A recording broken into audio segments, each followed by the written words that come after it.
Hello, I'm Xavier Poix, the studio director at Ubisoft Montpellier. We're here in the lair where Beyond Good and Evil and King Kong were born. Now we're working on the new adventures of Rayman, with the latest sequel coming out at the end of the year on all consoles.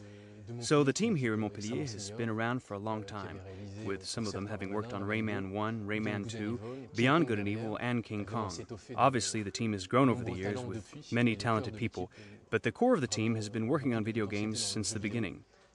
That's how we were able to create the prototypes for the pre-production of Rayman very quickly, keeping in mind that work on Rayman started around the same time as King Kong, and we were able to pick up the pace as soon as King Kong was finished in order to be ready to bring out the game on the new generation of consoles for this Christmas.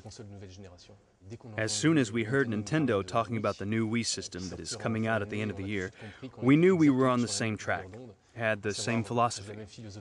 Wii is a console that plans on targeting all generations, from kids to adults, and which is based on a very simple concept: fun. Life in Montpellier changed the day the bunnies arrived. Coming back to Rayman, we know it's a universe based on creation and creativity. Rayman's world finds itself invaded by bunnies who are completely wild, completely crazy, and extremely aggressive. So they come up from the ground to invade, for some unknown reason, Rayman's world. Instead of having the scariest, most horrible monsters ever, like every other monster, we find ourselves face to face with the cutest thing we've ever seen.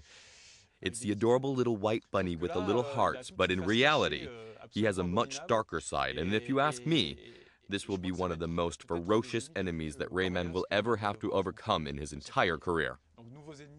So, new enemies, new activities with the dancing aspect, but also to have the capability to climb onto the back of creatures that we summon up.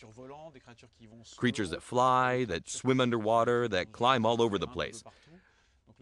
So the player is going to be able to do more things than ever before. With these new innovations, we have a better grasp of Rayman's world, which on previous consoles was a bit restricted.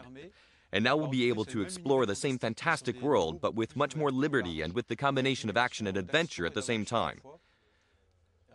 One of the novelties of the new Nintendo gamepad is to be able to translate a movement into an action.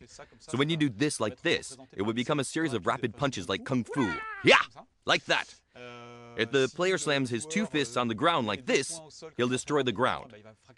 There are a lot of very interesting movements. We can throw a grapnel, whip something around you.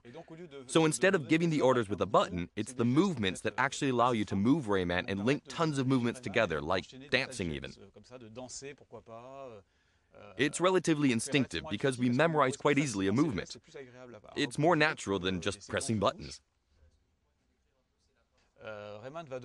Rayman will have to surpass himself and also use different costumes.